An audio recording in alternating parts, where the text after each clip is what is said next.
안녕하세요. 오늘 우리가 함께 이야기해 볼 주제는 바로 가족입니다. 그런데 그냥 가족이 아니고요. 정말 눈 깜짝할 사이에 달라지고 있는 한국의 가족 이야기예요. 그 변화의 한가운데로 지금부터 저와 함께 들어가 보시죠. 네, 할아버지 할머니가 살던 시대의 대가족에서 지금은 혼자 사는 게 너무나 자연스러운 시대가 됐잖아요. 아니, 어떻게 이렇게 짧은 시간 안에 가족의 모습이 180도 바뀔 수 있었을까요? 이게 바로 오늘 우리가 풀어나갈 가장 큰 질문입니다. 자, 이 타임라인을 한번 보세요. 변화가 정말 한눈에 들어오죠? 1960년대만 해도요. 3대가 한 지붕 아래 사는 게 보통이었어요. 그러다 80년대 산업화를 거치면서 부모와 아이들만 사는 핵가족이 대세가 됐고요. 그리고 지금은 맞습니다. 1인 가구, 그러니까 혼자 사는 사람들이 엄청나게 늘어났어요.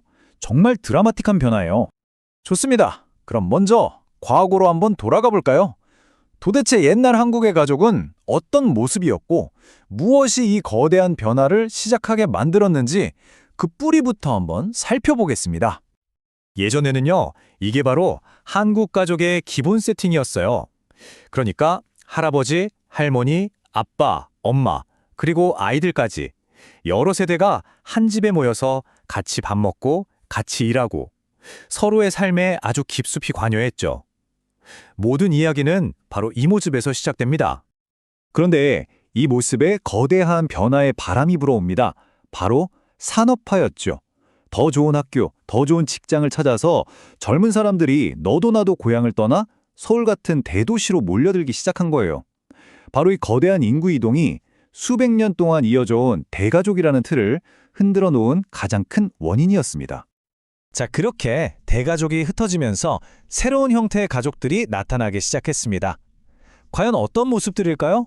지금부터 그 새로운 가족의 얼굴들을 하나씩 만나보시죠. 대가족의 빈자리를 채운 건 바로 핵가족이었습니다. 우리한테 아주 익숙한 모습이죠. 아빠, 엄마, 그리고 결혼한 한 자녀. 딱 이렇게 구성된 가족이 한동안 한국 사회의 표준처럼 여겨졌어요. 그리고 지금 가장 뜨거운 변화는 바로 이겁니다. 1인 가구. 놀라지 마세요. 지금 한국의 전체 가구 중에서 거의 세 집 건너 한 집, 무려 30%가 혼자 사는 집이라는 거예요. 이건 그냥 숫자가 아니에요. 우리 사회 전체의 판도를 바꾸고 있는 정말 거대한 흐름입니다. 혼자 사는 사람이 많아지니까 당연히 경제도 바뀝니다. 솔로 이코노미라는 말 들어보셨죠? 바로 그거예요. 마트에 가보면 딱 한 사람이 먹을 만큼만 파는 음식들이 엄청 늘었고요. 작고 예쁜 1인용 가전제품들이 불티나게 팔리죠. 심지어 비싼 가전은 사지 않고 빌려 쓰는 렌탈 서비스도 인기고요. 이게 다 가족의 모습이 바뀌면서 생겨난 새로운 풍경입니다. 자, 이렇게 가족의 겉모습은 정말 많이 바뀌었는데요. 그럼 그 안의 생각이나 가치관은 어떨까요? 예전의 전통과 지금의 현실이 만나면서 과연 어떤 새로운 규칙들이 만들어지고 있는지 한번 들여다보겠습니다. 와, 이 표를 보니까 변화가 확 느껴지네요. 예전에는 어땠어요? 할아버지나 아버지가 이거 해! 하면 그냥 따르는 거였잖아요. 그런데 지금은 중요한 일은 다 같이 모여서 의논하죠. 집안일도 여자가 하는 일이 아니라 함께 하는 일이 됐고요. 명절도 보세요. 꼭 큰 집에 모이는 게 아니라 다 같이 해외여행을 가기도 하잖아요. 정말 많이 달라졌어요.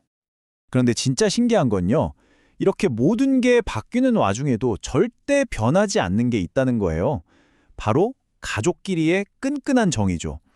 사는 모습은 달라졌어도 명절이나 생일 같은 특별한 날에는 어떻게든 얼굴 보고 챙기려는 마음.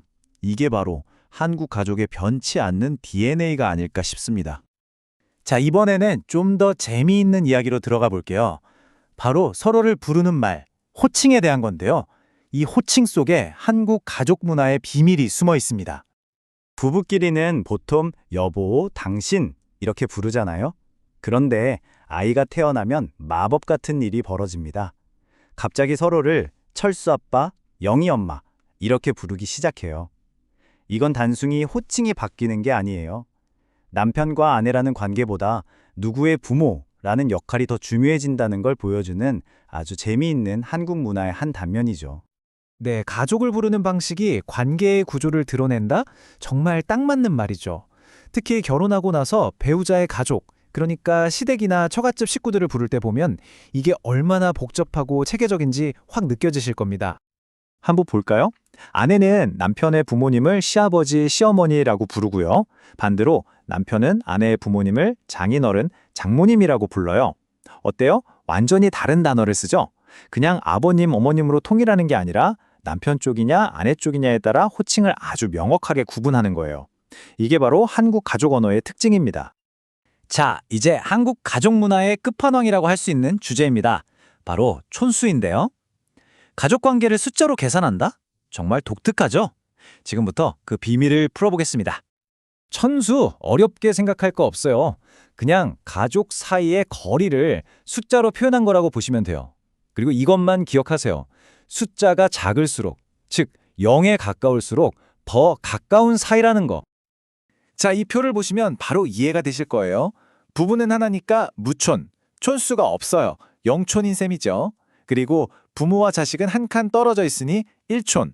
형제자매는 어떨까요? 나에서 부모님으로 1촌, 부모님에서 형제로 다시 1촌, 그래서 합이 2촌이 되는 거예요. 이런 식으로 3촌은 3촌, 우리한테 익숙한 4촌지간은 4촌이 되는 거죠. 그럼 이 촌수 어떻게 계산하는 걸까요? 원리는 아주 간단해요. 부모와 자식 사이는 무조건 1촌이다. 이것만 기억하시면 됩니다. 자, 나와 내 조카를 예로 들어볼게요. 먼저 나에서 위로 올라가서 공통조상인 나의 부모님까지 가면 이게 1촌이죠. 그리고 부모님에서 다시 나의 형제한테 내려오면 또 1촌이 더해지죠. 그래서 나와 형제는 2촌이 되는 거예요. 마지막으로 나의 형제에게서 그의 자녀, 즉 조카에게로 내려가면 1촌이 한 번 더 추가됩니다.